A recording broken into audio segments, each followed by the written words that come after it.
Үйлчлэлийн бэлтгэл ажил хангах ажлын хүрээнд хэрэглэгчдээр засварын ажлууд хийгддэг.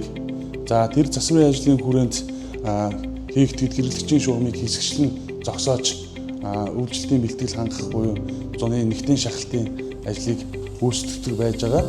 За мөн зуны бага ачаал хэрэгцээний алуусны ачаалттай байгаа шугам сүлжээ энэ үе дээр хэрэглэгчийн шугам сүлжээний ашиглалтын түвшин тааруу болсон, муудсан, за дундын эзэмшлэн тодорхойгүй шугам сүлжээн дээр гэмтэл саатлууд маш ихээр бас гарч байна. За үүнээс шалтгаалаад хотын зүүн хэсэг болон баруун хэсгүүд дээр хэрэглэгчийг төлөвлөгөө тус тасалтын үйл ажиллагаа ихэвчлэн явагдаж 7-оос 14 хоногийн хугацаанд хэрэглэгчийг хэрэглээний алуусаар хангах чадахгүй нөхцөл бололцоог үүсгэх хүндрэлтэй асуудал бас гарч байна.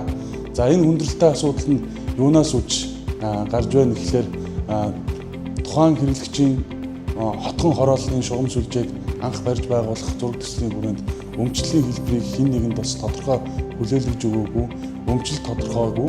За мөн дундын эзэмшил буюу хэд хэдэн хэрэглэгчийн эзэмшлэлээр орж ирээд заг зургийн эзэмшлэр тусдаа юм үйл ажиллагаа явуулж байгаа газрууд байгаагаас шалтгаална.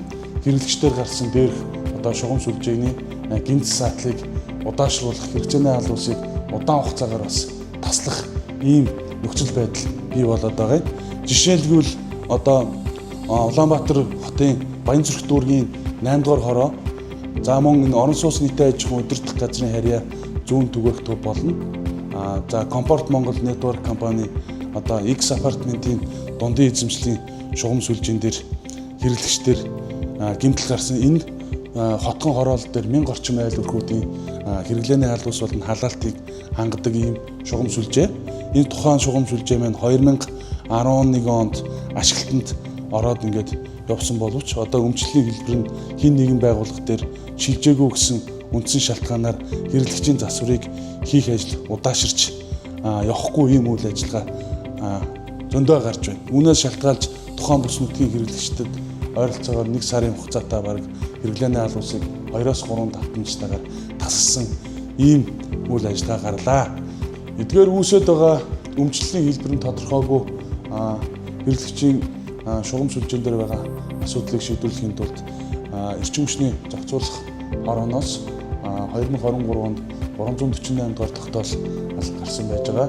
Энэ болохоор хэрэглэгчийн дундад дамжуулах шугам сүлжээний дундын эзэмшлийн 200 мм буюу түүнээс дээш гочтой шугам сүлжээ төрийн өмчт шилжүүлэх үйл ажиллагааг зохион байгуулаа гэж чиглэлийг Улаанбаатар дулааны сүлжээ болон бусад хувийн орон сууцны тусгай шишүүл эзэмших компани болон орон сууц нийтийн аж ахуйн удирдах газрын тухай чиглэл үүрэг даалгавар өгсөн байдаг.